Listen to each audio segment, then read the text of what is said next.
Assalamualaikum warahmatullahi wabarakatuh. Pada kuliah manajemen produk dan pemasaran kali ini, materi yang akan saya sampaikan adalah tentang penerapan konsep pemasaran ya.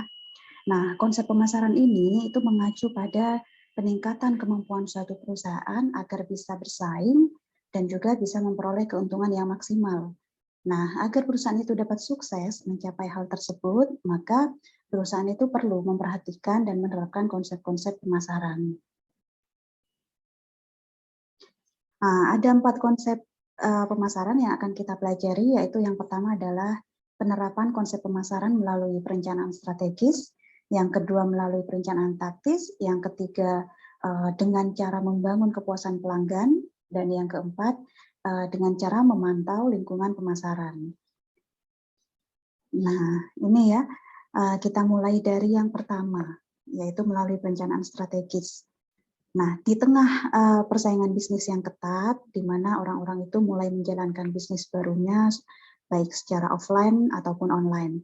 Nah, maka setiap pemilik bisnis itu harus mempunyai strategi agar produk atau layanan mereka itu dapat lebih diterima daripada kompetitornya. Nah, meskipun saat ini sudah semakin banyak perusahaan yang menjalankan strategi pemasaran digital, namun mereka tetap perlu memperhatikan bagaimana konsep pemasaran yang perlu diproses agar usaha pemasaran yang dijalankan itu dapat memberikan hasil yang memuaskan. Nah, salah satu penerapan konsep pemasaran yang bisa dilakukan yaitu adalah melalui perencanaan strategis.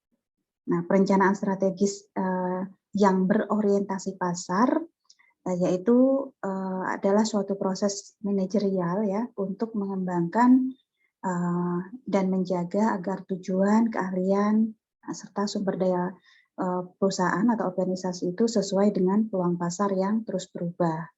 Nah, tujuannya apa? Tujuannya adalah untuk membentuk dan juga menyempurnakan usaha serta produk perusahaan sehingga memenuhi target laba dan pertumbuhan usaha.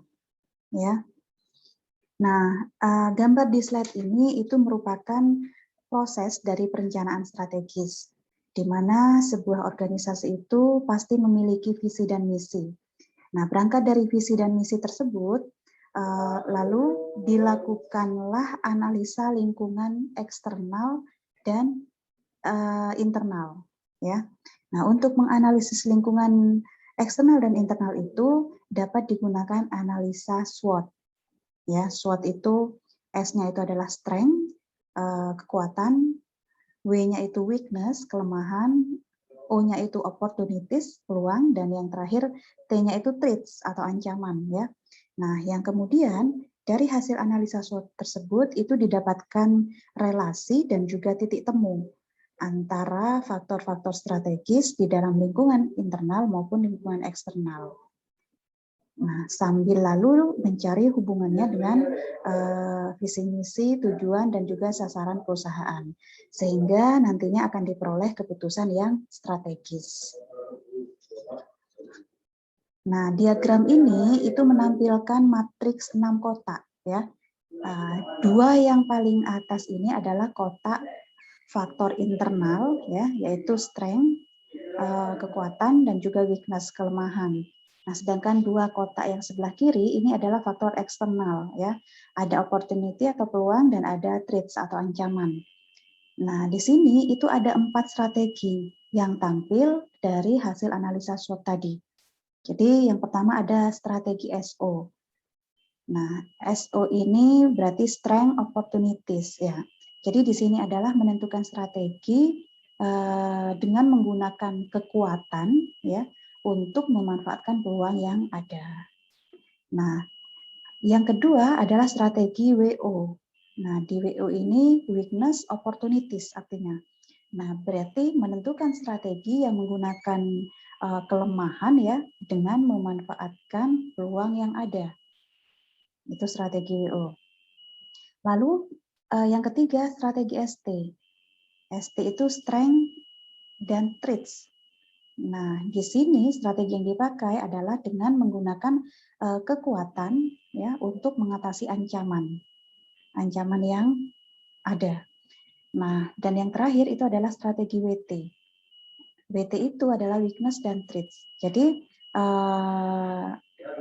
menggunakan strategi dengan mengurangi kelemahan ya untuk menghindari ancaman. Nah, ini adalah salah satu contoh studi kasus ya dari analisa SWOT. Studi kasus ini saya ambil dari ini studi kasus pada strategi distribusi susu segar dan susu olahan di Koperasi Agroniaga Jabung Kabupaten Malang. Nah, studi kasus ini itu disadur dari laporan praktek kerja lapang atas nama Mita Herminasari dan kawan-kawan dengan dosen pembimbingnya IR Agustina Sinta pada tahun 2001.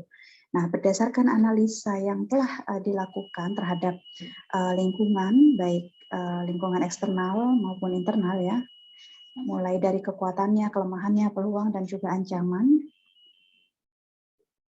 ya, maka dalam kajian ini itu dapat dikemukakan beberapa alternatif strategi yang dapat digunakan, ya, seperti yang terdapat dalam matriks ini.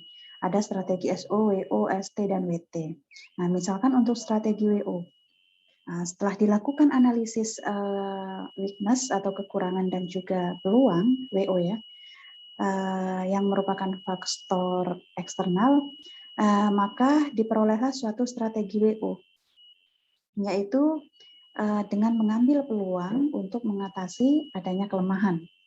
Nah, adapun strategi yang bisa dijalankan itu misalkan dengan kegiatan promosi. Kegiatan promosinya itu tidak hanya berupa iklan di TV ataupun di radio saja, ya. Tetapi kegiatan itu lebih mengenalkan usaha pada masyarakat sehingga masyarakat itu mengetahui dan tertarik pada produk susu tadi. Nah, promosi yang sederhana itu bisa dilakukan antara lain dengan misalkan pemberian tanda nama pada tempat usaha ya. Agar apa? Agar masyarakat itu tahu nama pemilik usaha tersebut. Nah, khususnya tanda pada tepi jalan raya, pada jalan masuk ke kantor pemasarannya misalkan ya. Sehingga pembeli itu bisa langsung ke sana bila dia tahu nama tempat yang dituju itu. Nah, selain dengan menggunakan selebaran misalkan mereka juga bisa memanfaatkan majalah-majalah pertanian ya, atau atau bisa juga yang lainnya sebagai ajang promosi ya, atau bisa juga mereka menggunakan swalayan yang ada di koperasi ya, karena belum masuknya susu olahan ke swalayan, maka belum terpromosikan susu olahan pada konsumen yang berbelanja kebutuhan pokok di swalayan tadi. Nah, dan menurut pengamatan itu masih adanya pelanggan swalayan yang belum mengetahui bahwa koperasi itu juga membuat produk susu olahan yang mana harganya itu di bawah produk koperasi-koperasi lain. Nah, sedangkan beberapa pelanggan swalayan yang juga sebagai pengecir susu olahan yang sebelumnya mengetahui itu mengambil yang belum mengetahui maksud saya itu mengambil produk susu olahan dari koperasi lain. Nah, ajang promosi yang belum tergarap dengan baik itu adalah dengan memanfaatkan momen kegiatan yang sering terjadi di wilayah Malang. Misalkan adanya pasar minggu di Stadion Gajayana ya, adanya pameran-pameran, misalkan pameran pembangunan atau yang lainnya, itu juga merupakan ajang yang pas bagi promosi susu olahan. Karena di sana memang banyak sekali pengunjung, baik dari wilayah Malang maupun dari luar Malang. Nah, dengan momen seperti itu, maka selain mempromosikan produk, sekaligus juga mereka bisa menjual langsung produk itu sendiri. Nah, di samping itu, ajang promosi lain yang belum tergarap oleh bagian pemasaran susu olahan tadi adalah bekerja sama dengan sekolah-sekolah maupun pihak lain guna memasukkan produk ke kantin mereka. Nah, dengan cara ini, maka akan mengurangi kebutuhan tenaga kerja dalam pemasaran susu olahan tadi. Nah, lalu selain strategi WO lainnya, misalkan perlu adanya perluasan jaringan distribusi bagi pemasaran susu segar, ya yang awalnya hanya tergantung pada PT Nestle. Nah, ini perlu mengadakan kerjasama dengan industri lain ya, bisa misalkan bekerja sama dengan industri roti maupun industri pembuatan es krim yang menggunakan bahan baku susu. Oke. Nah, ini lanjut ke yang kedua, yaitu penerapan konsep pemasaran melalui perencanaan taktis. Nah, jadi konsep pemasaran dengan perencanaan taktis yaitu menggunakan konsep marketing mix atau bauran pemasaran, ya, di mana perangkat alat pemasaran taktis itu dapat dikendalikan, ya, dapat dipadukan oleh perusahaan untuk menghasilkan respon yang diinginkan oleh pasar sasaran. Ya, nah faktor-faktor yang mempengaruhi di marketing mix itu adalah produk, place, price, dan promotion. Ya, produk itu adalah sesuatu yang ditawarkan oleh perusahaan kepada pasar sasaran. Price itu adalah harga, ya, yaitu sejumlah uang yang harus dikeluarkan oleh pelanggan untuk memperoleh produk tersebut. Place itu adalah tempat, ya, tempat untuk apa? Untuk menjual, untuk melakukan promosi. Dan promotion sendiri itu tujuannya adalah untuk membujuk pelanggan sasaran agar membelinya. Nah, kita lanjut ke yang ketiga, yaitu penerapan konsep pemasaran dengan membangun kepuasan pelanggan. Nah, mengapa mementingkan pelanggan? Karena yang pertama, pelanggan itu adalah orang yang penting dalam segala urusan bisnis. Nah, pelanggan itu juga tidak tergantung kepada perusahaan, tetapi justru perusahaanlah yang tergantung kepada pelanggan. Dan pelanggan itu bukan seseorang yang dapat didebat atau dipermainkan seleranya. Ya. Karena pelanggan itu adalah mereka yang datang dengan keinginan, kebutuhan, dan juga harapan, maka demikianlah tugas perusahaan untuk memenuhi semua keinginan, kebutuhan, dan harapan pelanggan tersebut.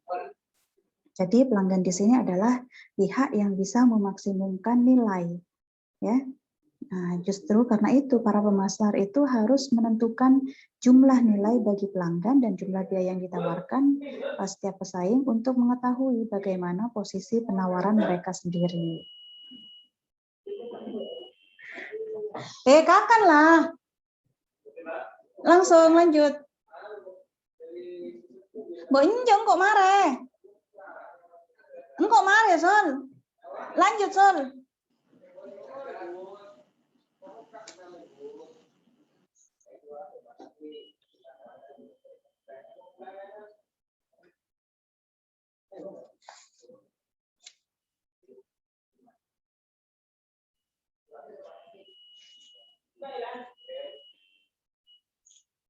Saya lanjut ya. Nah, kepuasan pelanggan itu merupakan fungsi dari pandangan terhadap kinerja produk dan juga harapan pembeli. Nah, banyak perusahaan yang bertujuan pada total customer satisfaction. Nah, sehingga para manajer pemasaran itu mempunyai tanggung jawab yang terpusat pada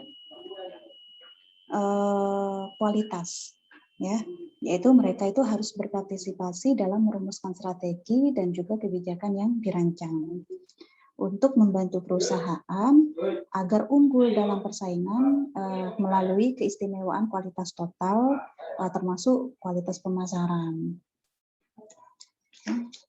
Nah, ini mengapa kepuasan pelanggan itu perlu? Jadi perusahaan itu memang perlu memperhatikan kepuasan pelanggan karena banyak manfaat yang dapat diambil dari perusahaan tersebut. Diambil oleh perusahaan, yaitu yang pertama adalah agar reputasi perusahaan itu semakin positif di mata masyarakat. Ya. Lalu yang kedua, agar bisa mendorong terciptanya loyalitas pelanggan. Nah, selain itu juga bisa memungkinkan terciptanya rekomendasi dari mulut ke mulut. Nah, setelah loyalitas pelanggan terbentuk, itu bisa mendorong terciptanya rekomendasi dari mulut ke mulut. Ya, tentu itu akan menguntungkan bagi perusahaan, ya, sehingga semakin banyak orang yang membeli dan menggunakan produk tersebut. Nah, yang terakhir ya, karena produknya itu sudah banyak yang membeli dan menggunakan, sehingga tentunya akan berdampak pada meningkatnya keuntungan yang diperoleh oleh perusahaan tersebut. Nah, ini terkait dengan metode pengukuran kepuasan pelanggan ya. Bagaimana untuk mengetahui, mengukur, atau memantau kepuasan pelanggan? Nah, ini ada beberapa metode yang dapat digunakan. Yang pertama yaitu adalah sistem keluhan dan saran. Nah, contohnya adalah dengan menyediakan kotak saran atau kotak keluhan ya. Bisa juga dengan kartu komentar atau customer hotlines. Nah, lalu yang kedua, metodenya bisa menggunakan survei kepuasan pelanggan. Ya, contohnya dengan kuesioner, baik dikirim lewat pos ataupun diberikan pada saat pelanggan itu berbelanja. Atau bisa juga melalui pembicaraan lewat telepon atau wawancara langsung ya. Nah, metode yang ketiga bisa dengan loss customer analysis. Jadi perusahaan itu menghubungi para pelanggan yang telah berhenti membeli dari perusahaan itu atau mereka yang telah berpindah atau beralih ke produk pesaing. Nah, metode yang keempat bisa melalui ghost shopping. Ghost shopping ini adalah strategi perusahaan untuk mengetahui dan mengukur kualitas pelayanan yang diberikan karyawan perusahaan kepada konsumen dengan mempekerjakan orang lain sebagai ghost shopping itu. Nah, adapun ghost shopping itu dilakukan dengan cara perusahaan membayar atau menggaji seseorang untuk berpura-pura menjadi seorang pembeli.